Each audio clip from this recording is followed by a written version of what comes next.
অসমৰ পৰা মেঘালয়লৈ বাহন চলাচলত পুনৰ বাধা প্ৰদান কৰিছে খাচী ছাত্ৰ সন্থাৰ লগতে খাচী টুৰিষ্ট টেক্সি ইউনিয়নে যাক লৈ সৃষ্টি হৈছে উত্তপ্ত পৰিস্থিতিৰ উল্লেখ্য যে পূৰ্বৰে পৰাই এনেদৰেই মেঘালয়ৰ বিভিন্ন সংগঠনে অসমৰ বাহন চলাচলত বাধা প্ৰদান কৰি আহিছে যাক লৈ এতিয়া ভীতিগ্ৰস্ত হৈছে পৰ্যটকসকল ইফালে অসম চৰকাৰক বিষয়টো সমাধান কৰাৰ আহ্বান অল আসাম কেব মজদুৰ সংঘৰ লগতে all Guwahati tourist taxi driver union আৰু আন সংগঠনসমূহৰ মই পুনৰবাৰ এই গুৰুত্বপূৰ্ণ খবৰটো উল্লেখ কৰিছো যেহেতু এতিয়া গৰমৰ বন্ধৰ সময় গতিকে এই গৰমৰ বন্ধৰ সময়ছোৱাৰ লগতে ৰাজ্যত যি প্ৰচণ্ড গৰম সেই গৰমৰ বাবে এতিয়া বহু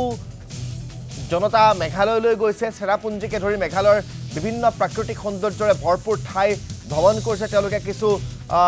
তেওঁলোকৰ যান্ত্ৰিক জীৱনৰ পৰা কিছু সময় উলিয়াই তেওঁলোকে পৰিয়ালৰ সৈতে একাত্ম হৈছে আৰু তাৰ সেই সময়তে অসমৰ পৰা মেঘালয়লৈ যিসমূহ বাহন চলাচল কৰে সেই বাহনসমূহৰ চলাচলত বাধা প্ৰদান কৰাৰ অভিযোগ উঠিছে খাচী ছাত্ৰ সন্থাৰ লগতে খাচী টুৰিষ্ট টেক্সি ইউনিয়নে এই বাধা প্ৰদান কৰিছে বুলি জানিব পৰা গৈছে যাক লৈ উত্তপ্ত পৰিস্থিতিৰ সৃষ্টি হৈছে আৰু তাকে লৈ অসমৰ যিসমূহ এতিয়া কেব মজদুৰ সংঘকে ধৰি বিভিন্ন চালকসকলৰ সংগঠন আছে সেই সংগঠনসমূহে দাবী কৰিছে যে এই সমস্যাটো সমাধান কৰি এটা মীমাংসালৈ আহিব লাগে আৰু বুজাবুজিৰ মাজেৰে গোটেই বিষয়টো অতি সোনকালে সমাধান কৰিব লাগে বুলি তেওঁলোকে দাবী কৰিছে আৰু তাৰে কিছু খবৰ জনাবৰ বাবে আমি আপোনালোকক খানাপাৰালৈ লৈ যাব বিচাৰিছোঁ খানাপাৰাৰ পৰা সতীৰ্থ শচীন শ্যামন্ত বৰা সংযুক্ত হৈছে শচীন শ্যামন্ত বৰা আপোনাৰ পিছফালে এখন টাটা চুমু দেখিবলৈ পোৱা গৈছে আৰু এই টাটা চুমুখন হয়তো অসমৰ পৰা মেঘালয়লৈ যায় বা শ্বিলঙলৈ যায় আৰু অন্যান্য বিভিন্ন যিসমূহ বাণিজ্যিক বাহন আছে সেই ওলা উবেৰৰ বাণিজ্যিক বাহনসমূহ এতিয়া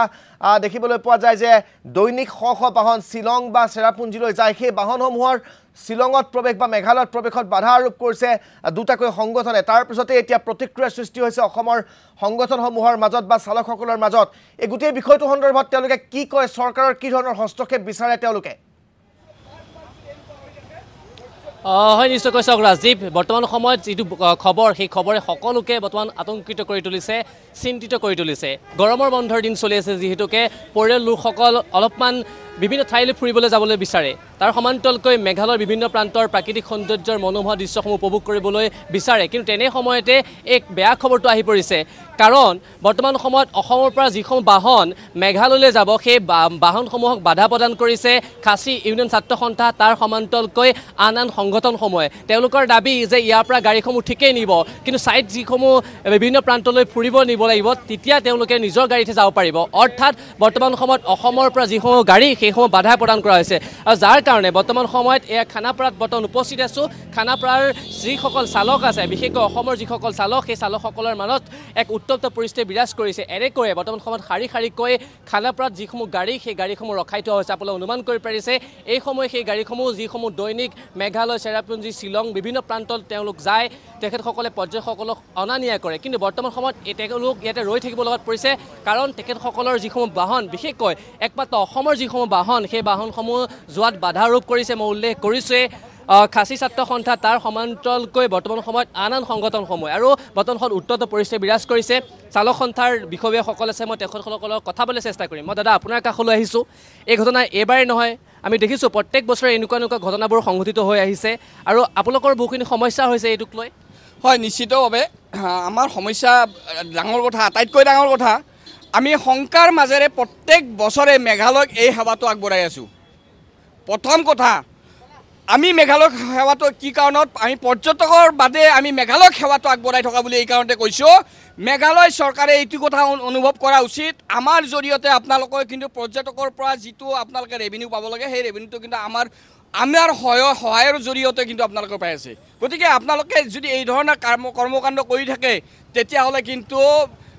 যিটো মেঘালয়ৰ উন্নয়নৰ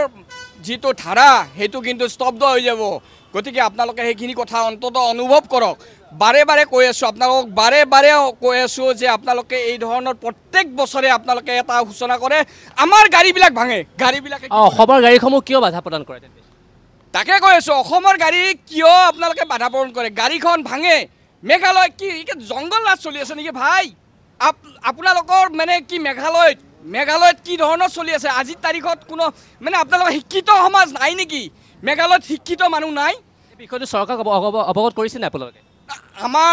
আমি ইতিমধ্যে কমিশ্যনাৰক জনা হৈছে এতিয়ালৈ তেওঁলোকৰ তৰফৰ পৰা কোনো সিদ্ধান্ত অহা নাই, ডিচিশ্যন অহা নাই কাৰণত একো হোৱা নাই। আমাৰ চৰকাৰৰ লগতো আমাৰ আলোচনা হোৱা নাই। মাত্ৰ আমাৰ এখন মেমৰেণ্ডাম আমি দিয়া হৈছে যে তেওঁলোকে যদি এই ধৰণৰ কাণ্ড কৰে কিন্তু আমি আপোনালোকক অৱগত কৰালোঁ, অৱগতহে কৰাই থৈছোঁ। এতিয়ালৈ আমাৰ ফালৰ পৰা কোনো একো হোৱা নাই। পৰৱৰ্তী সময়ত আপোনালোকে কি ব্যৱস্থা ল'ব? নিশ্চিতভাৱে পেটৰ ভাতমুঠিৰ যদি শংকা আহে আমি কোনোপধ্যে এৰি দিয়া নহ'ব, নেদিম এৰি। কিন্তু আমিও আমাৰ পেটৰ ভাতমুঠিৰ কাৰণত আমিও সৰ্বোচ্চ শেষ কৰি পেলাম। গোটেই বিষয়টো মীমাংসা হ'ব লাগে দুই পক্ষৰ মাজত। নিশ্চিতভাৱে মীমাংসা হ'ব লাগে। কি ইয়াত কোনো আমাৰ অসমৰ ড্ৰাইভাৰে গৈ কোনোদিন মেঘালয়ত অপ্ৰীতিকৰ সৃষ্টি কৰা নাই, আৰু যদি কোনোবাই কৰিছে আমাৰ অসমৰ ইউনিয়নে কিন্তু প্ৰত্যেকজন সেইজনক ব্যক্তিক অপৰাধী ব্যক্তিজনক আমি শাস্তি বিহিছোঁ। কাৰণ আমাৰ সন্মান মেঘালয়ত হানি হ'ব দিয়া নাই। আমাৰ ড্ৰাইভাৰে যদি কেতিয়াবা মেঘালয়ত তেনেকুৱা ঘটনা কৰিছে আমি তাক ধৰি আনি আমি আমাৰ অসমত শাস্তি দিছোঁ। কাৰণ মেঘালয়ত যাতে আমাৰ মান সন্মান আঘাত নপৰে, আমাৰ মান সন্মান যাতে লাঘৱ নহয়, তাৰ কাৰণত আমাৰ অসমীয়া ইউনিয়নে আমি মানে তাক হেৰি কৰিছোঁ। নিশ্চয়কৈ তেখেতসকলে এটা বস্তুৱে কৈছে যে মীমাংসা হ'ব লাগে, কাৰণ তেওঁলোকে বৰ্তমান ভয়ে পেলাই তেওঁলোকে মেঘালয়লৈ গৈছে। মই উল্লেখ কৰিছোঁ এই গৰমৰ বন্ধৰ দিন চলি আছে আৰু বৰ্তমান সময়ত বিভিন্ন প্ৰান্তৰ পৰা পৰ্যটকসকল মেঘালয়, চেৰাপুঞ্জী, শ্বিলং ফুৰিবলৈ গৈছে। কিন্তু তেনে সময়তে বৰ্তমান সময়ত এই খবৰটো আহিছে, আৰু যিটো খবৰে বৰ্তমান সময়ত সকলোকে চিন্তিত কৰি তুলিছে। কাৰণ তালৈ যাবলৈ ভয় কৰিছে। ইতিমধ্যে তেখেতে উল্লেখ কৰিছে মেঘালয়লৈ যোৱাত আমাৰ অসমৰ যিসমূহ গাড়ী আছে সেই গাড়ীসমূহ ভাঙিছে, জ্বলাই দিছে, যাৰ কাৰণে বৰ্তমান সময়ত শংকিত হৈ পৰিছে। আৰু গোটেই যিটো বিষয়টো যাতে চৰকাৰ হস্তক্ষেপ কৰে আৰু মীমাংসা কৰে, তাৰ কাৰণে তেওঁলোকে সেই বিষয়টো মীমাংসা কৰাটো এতিয়া অত্যন্ত জৰুৰী। কাৰণ এতিয়া অসমৰ চালকসকলৰ বাবে শংকাৰ বিষয়, কাৰণ তেওঁলোকে শ্বিলঙলৈ যাব নোৱাৰে, তেওঁলোকে চেৰাপুঞ্জীলৈ যাব নোৱাৰে। মেঘালয়ত প্ৰৱেশ কৰিলে তেওঁলোকক আক্ৰমণ কৰে মেঘালয়ৰ সংগঠনৰ লৰাই বা মেঘালয়ৰ বিভিন্ন ব্যক্তিয়ে গাড়ীসমূহ আক্ৰমণ কৰিবলৈ উদ্যত হয়। গতিকে তেনেকৈ জীৱন সম্পত্তিৰ নিৰাপত্তা নোহোৱাকৈ কেনেকৈ যাত্ৰীলৈ তেওঁলোক মেঘালয়লৈ যাব, সেয়া কিন্তু ডাঙৰ প্ৰশ্ন। গতিকে ৰাইজে এতিয়া মেঘালয়লৈ যোৱাৰ সময়তো সজাগ হ'ব লাগিব। কাৰণ মেঘালয়লৈ যোৱাৰ সময়ত আপোনালোকে নিজৰ ব্যক্তিগত বাহনখন যদি লৈ যায়, অসমৰ পঞ্জীয়নভুক্ত সেই বাহনখন লৈ গ'লে আপোনালোকে সমস্যাৰ সন্মুখীন হ'ব পাৰে, অন্যান্য বিভিন্ন প্ৰতিকূলতাৰ মুখামুখি হ'ব পাৰে। গতিকে এই ক্ষেত্ৰত প্ৰশাসনৰ পৰা কিছু কথা বতৰা জানি প্ৰশাসনক অৱগত কৰি আপোনালোকে এতিয়া মেঘালয়ৰ প্ৰাকৃতিক সৌন্দৰ্য পান কৰিবলৈ যোৱাটোৱেই বৰ্তমান সময়ৰ প্ৰয়োজনীয় কথা। গতিকে সকলো সজাগ সতৰ্ক হৈ মেঘালয়লৈ যোৱাৰ প্ৰয়োজন আছে বৰ্তমানৰ সময়ছোৱাত। আৰু চৰকাৰে অনতিপলমে মেঘালয় প্ৰশাসনৰ সৈতে এই বিষয়টো আলোচনা কৰি, মেঘালয়ৰ চৰকাৰৰ সৈতে এই বিষয়টো আলোচনা কৰি গোটেই বিষয়টো মীমাংসা কৰি এই অসমৰ